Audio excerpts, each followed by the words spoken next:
I wouldn't say that, but are finding it a challenge. A lot of it's boiled down to the fact that they're not clear in who they are, so they're not clear in who they're introducing, and they're not clear in exactly what it is that they want or what they're looking for. And they're not clear on actually how relationships work anymore. No. I think everyone's a bit confused on what they're looking for and how relationships work.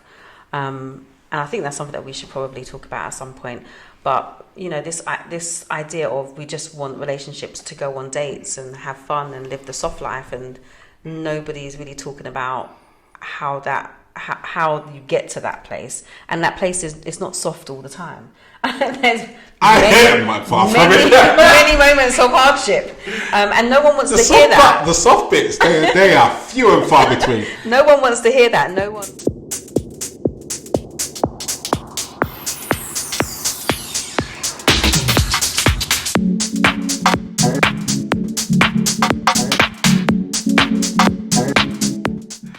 Good morning, good evening, good afternoon, whatever it is, wherever you are. Welcome back to the Couple School Podcast. I'm joined, as always, by the lady of self-love herself, Charmaine Lawrence. Hello, guys. Should I do my curtsy? Yeah, you should do. It's going to be a new thing now, every time. So, we have an interesting scenario today. So, we're entering into the wonderful world of Tinder. Scenario reads, I have been single for a year now, and whilst I get a lot of attention at parties, I've managed to meet Mr. Right. My friend suggested I go on Tinder, which I joined 6 months ago. I love the game of swiping left and right and have been on many dates, but most guys I've met on there just want one thing. Am I undateable? Should I give up? Is she going on Tinder for dates? I think that's the wrong place to go for dates. She's taking the wrong advice in the wrong direction, I think. It's the wrong place. Yeah. No, I don't believe anyone's undateable. I mean, controversy, but I don't believe anyone's undateable. But I do think she is going to the wrong place to find a date. Nobody on Tinder is looking for dates at all. No one. I hear stories of Tinder. I tell a lie. My manager met his wife on Tinder. See, it's not impossible. It's not impossible. It's not impossible. I think Tinder, whilst it has its reputation, should we say, I don't think it's impossible. I mean, it's like the age-old thing of what they say is you can't meet a wife in a club. Way, way, way back in the day. Yeah, you can. You know? But you can. I mean, I think you just have to accept the race that you're in. If you're going on Tinder looking for the love of your life, expect the fact that you're going to be swiping. Which way is? I can't remember because I didn't do Tinder. I did Bumble. Well, whichever way it is, left or right. I did Bumble, you're going to be swiping a hell of a lot of no's more than the yeses, and of the yeses, you're still going to have to screen them to go through. I think you just have to accept the race that you're in. It's like back in the day when you went raving. You know, the chances are you could meet the love of your life in the club, but the chances were that you were more likely to meet the love for tonight in a club, not for life. Definitely, probably not one that you take home to your mum. So you've just got to accept what you're in. But I think internet dating is I don't know. I don't hear much good about it. I'm over it these days. I think it started off as a good place because it started off with things like eHarmony, which was more of a like. Isn't that an old person's thing? No, but that was one of the first. eHarmony was one of the first. It was really like lovely and sweet and like all these. When I first heard eHarmony, I thought it was an advert for an old people's home. I'm not gonna lie. Like a bit like God's waiting room is a peaceful place to be. That's what I first thought it was. Compared to all the other ones, it is a peaceful place to be. I was like, eHarmony, what's all that? eHarmony, and then I saw the advert. I get it. Yeah, but it's lovely. It's like it's really sweet. Like you put in all these little things that you love and blah blah. All these other ones are basically you just doing a profile and then you like swipe. Whereas at least eHarmony tries to connect you on your interests and stuff like that. What's that one that matches you based on the places that you've been or people that cross your path? Isn't that Tinder? No, Tinder's the one you swipe right. There's one that basically it's almost like the app. Oh, isn't that the one that's actually a sex one? No, it's like I've heard people talking about it, it's not Hinge, I don't know, but it's like the app tracks you and it matches you with people that have literally go the same routes as you to some things. Absolutely not seen A that. bit That's stalkerish. That's actually quite it's stalkerish business. But no, I don't think. I mean, you can find it, but I think also I just don't like internet dating because I think you end up being more choosy than you would be normally. I think people end up being more fake than they normally would do. I think the whole internet thing gives you an extra layer to hide behind, and also equally so an extra layer for you to decipher. I think it adds problems. And the thing is, when people put on their likes and dislikes and what have you, like I'm sure people are out there. Well, I would consider it anyway. Like fabricating things that they like. You all of a sudden you write a bio and you realise actually I haven't got many things that I'm interested in. I've only done this and this. So all of a sudden I like water polo and I like this and I like that. Exactly. You know, and then you're matched with people that actually like water polo and what have you. Like, nah. And you done water polo once. Yeah, at school as a one-off day trip. She's asking if she's undateable. Because what? Well, she's asking if she's undateable because she's been single for a year. She gets a lot That's of not that attention. long as well. She gets a lot of attention at parties, but hasn't managed to meet Mr. Right. And I think this is where I'm going to go. Your Disney again. I think Disney has, and the internet has created a situation where people expect it to happen overnight. Like expect it to. You know, you declare yourself single one day, and then all of these knights in shining armor line up the next day to win thy hand.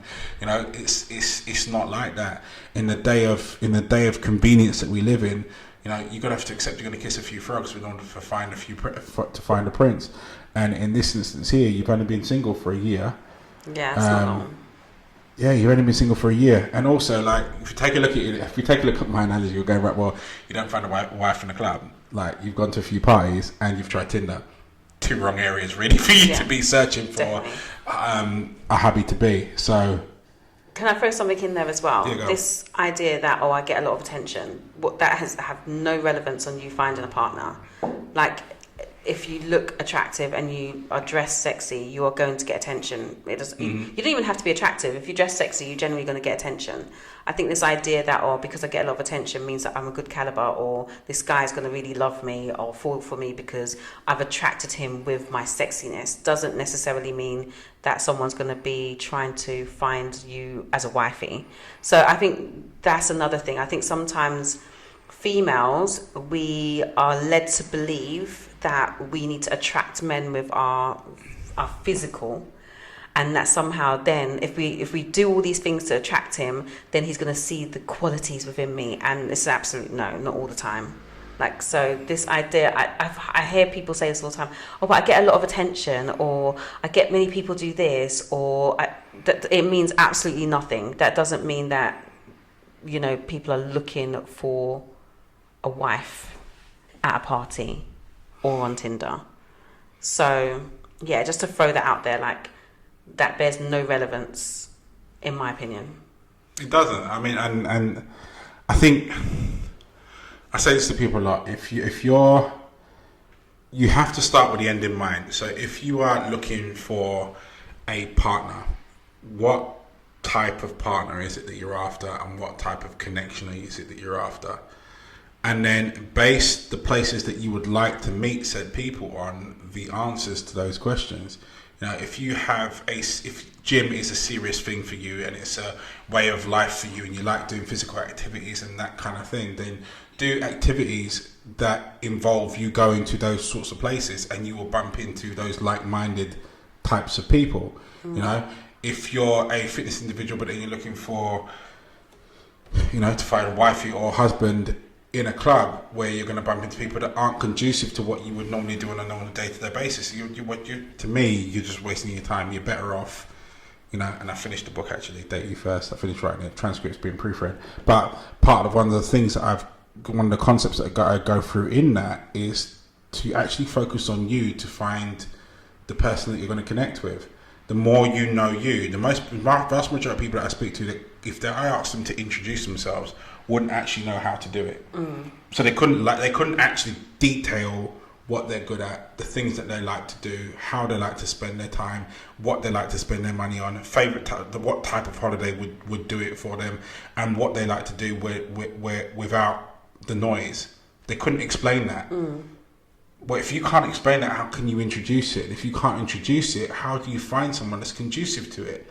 It all starts with you. So we spend so much time, because the internet and dating profiles and all the dating shows will talk to you about finding your person. Yeah. My version is you find yourself first, because even if you bumped into Mr. Right or Mrs. Right, you could end up putting them off because you don't know what you're introducing them to or inviting them to connect to. Yeah. You know, you have to get that bit right, as in understand you and the ever-evolving version of you, so you can go, when you do bump into Mrs. Right or Mr. Right, as the ladies here is talking, you can go, well, you know, I like quiche, but I don't like chicken. You know, I like to go to cinema to watch these type of movies. You know, I like this part of a thriller. I like police documentaries where they murder people, but I can't stand Chucky. Like, it's understanding what makes you, you. Yeah. So that you can actually show the person that you meet and go, well, this is me. And then they can go, well, actually, you's quite great. But I think a lot of people, you don't know who you are. So that's why the connections are not necessarily mismatched. They're just not, they're misunderstood. Because you didn't know you to begin with. So you didn't know that actually this person was your yin to your yang. Yeah. And also being very aware on why you're dating. Yeah. Like, what are you dating for? Are you dating for fun, relationship, marriage? Like, knowing exactly what it is that you're dating for. This, you know, am I dateable for what? Because I'm sure you're dateable for fun. I'm sure you're dateable for all of those things. But do you get what I mean? Be clear about what actually you're like. Oh, I'm doing this and I'm doing it. You know, I feel like as a woman, we also need to remember that we attract based on what we put out there. We don't need to be searching. You attract, and so if you're not attracting, then there's something that you have to change. And the things that you're talking about is, I've gone to this club and I've gone to clubs and I get lots of attention when I go to clubs, and I've gone on Tinder, and you know, and you must be getting people on Tinder. You're just not getting the right people on Tinder. Yeah, but it's all fake currency, isn't it? So it's like, it's like deciding you're going to Australia, but you go and change your money into US dollars. It's of value, but it's in the wrong country. You know, and it's the same thing with this. You have to know what it is, as you're saying. You have to know what it is that you're actually looking for, but know it to the T. So you actually know, okay, well, maybe if I'm looking for this and this type of person, because I'm this type of person, looking for it in this space probably isn't the best idea. Yeah. And then you can change, you know. But yeah, I think the vast majority of people I speak to that I wouldn't say are unsuccessful in love or finding a serious life partner. I wouldn't say that, but are finding it a challenge. A lot of it's boiled down to the fact that they're not clear in who they are, so they're not clear in who they're introducing, and they're not clear in exactly what it is that they want or what they're looking for. And they're not clear on actually how relationships work anymore. No. I think everyone's a bit confused on what they're looking for and how relationships work. And I think that's something that we should probably talk about at some point. But, you know, this idea of we just want relationships to go on dates and have fun and live the soft life, and nobody's really talking about how you get to that place. And that place is not soft all the time. There's many moments of hardship, and no one wants to hear that. The soft bits, they are few and far between. No one wants to hear that. No one wants to really be open and honest. They just see these pictures of fantastic relationships. It's Disney. Disney. And that's a picture. Like, I remember once, like, I posted the picture of me and Mr. 6'3", and it was like a really lovely picture. We're holding hands in the car, driving on one of those things, and it's, oh my God, it's so lovely, it's so great, blah, blah, blah, blah, blah. And literally, like, I'm not even joking, like 3 minutes after that picture was taken, we were arguing. And I wanted to go, 3 minutes after this picture, guys, we were arguing. And who's taking a picture in the middle of an argument? No one. You're only going to post your best bits, right? But it's this fantasy world of, oh, that's so beautiful, I want that. But do you want the argument that happened 3 minutes later? Yeah, but you should. You should. But people don't They don't think about those things. Like I said, nobody is undateable, but I think you have to be very clear on what is the type of relationship you want, what you're dating for. Like you said, who are you, who do you want in your life, and also, honey, what are the sacrifices you're willing to make and even compromises you're willing to make to be in these types of relationships. What changes do you need to make about you? Because no one's perfect, especially if you're looking to obtain something that you don't already have. You need to understand that in order for that change to occur, it's going to need to start at home with changing part of you, and definitely changing the standard or how you act in order to accommodate it. You know, there are so many people that I speak to that they don't look at habit of starting a new relationship as changing anything, because they automatically believe that they're entitled to this fantastic relationship and this fantastic life. But hear what you're trying to do. By starting something new, you are changing what you've got, because it wasn't there to begin with. So you are changing your circumstance. You're changing your world by adding a relationship to it. Change doesn't occur without change occurring first, which means you need to look at yourself and go, what am I prepared to change about myself, the way in which I act, the way in which I react, and the things that I'm doing in order to accommodate the change that I'm trying to attract. And like what you're saying there about women, but it's also for guys. Like, when you put out an advert, you attract what you invited into your world to begin with, and that starts with your advert. So if your advert is saying, you know, I'm a player and I just want to play around, then don't get upset if all you end up meeting are party girls. Yeah. You know, but you need to check the advert, because that's the constant vibration that you're setting out. So you might need to take a look at yourself and go, okay, right, cool. Well, then if I want someone to look at me as an option to settle down with, maybe then I don't need to be raving from Thursday through till Sunday. Maybe what I need to be doing is looking at places where I can be, it's a bit calmer, it's a bit slowed down, where I can have a conversation with people, where I can actually put part of my personality out on the first meet, where they can actually get to know me and understand I'm not that type of dude. Because other than that, people are just taking a look at the surface and going, okay, right, well, he's out all the time, and that's not what I'm looking for. And they make a judgment based on the surface without actually getting to know anything underneath it, because you didn't invite them in. There's a couple that I recently spoke to. They met at a club. They fell in love. They got pregnant, had a baby, and he is now not happy that she still goes to the club. And I'm like, you know, what did you think was going to change? Why did you think that was going to change? Evidently, he thought her going to the club was going to change. Why, though? Because you met her there, you go clubbing together regularly. All of that was still happening. You had a baby, and somehow you felt that was going to change without a conversation. That's a part of who she is, and that's what she enjoys. That's her social pastime. And now you are not happy, and now it's a deal breaker.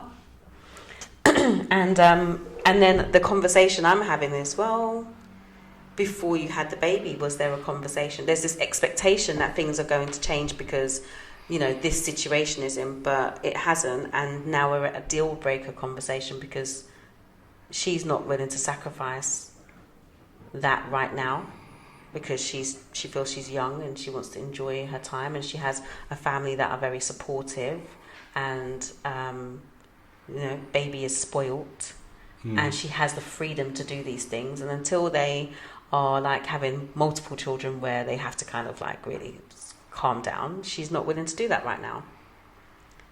So it's just kind of, be careful. You're looking for, like you just said, you're looking for a partner and you find a partner in a club, and you expect that partner should change just based on that information. So just know your people, know what you're looking for, and have the conversation. You know what? That's a prime example of making sure that you articulate the changes as they happen. You know, you said nothing at all, which actually said a hell of a lot throughout the course of the relationship, because you've not said anything about her clubbing when you met.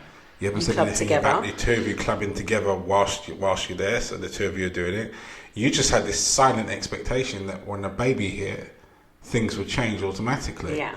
But just as you had an expectation that things would change automatically, she had an expectation that things wouldn't. And you two would still be clubbing because you've got this crazy supportive family behind you that will babysit at a whim. So why would it change? Because that's something that we do together.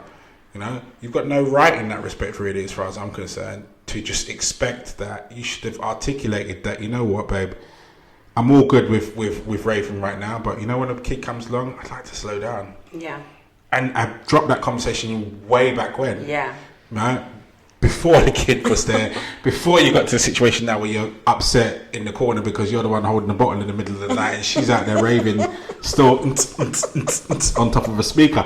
Like, I joke and I jest, but I say something quite seriously in the sense of, like, I speak to people all the time that are caught and trapped in this situation where you've assumed something was going to happen. Yeah. But you didn't say it.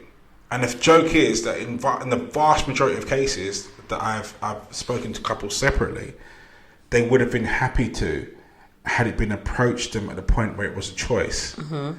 And sometimes what they've also said was like, well, now I feel like I have to fight my corner because I feel like you're making me do something and you're removing that choice. And that's the difference sometimes between people splitting up and staying together. Yeah. Because it's having those difficult conversations at the time the conversation is relevant before it becomes crucial.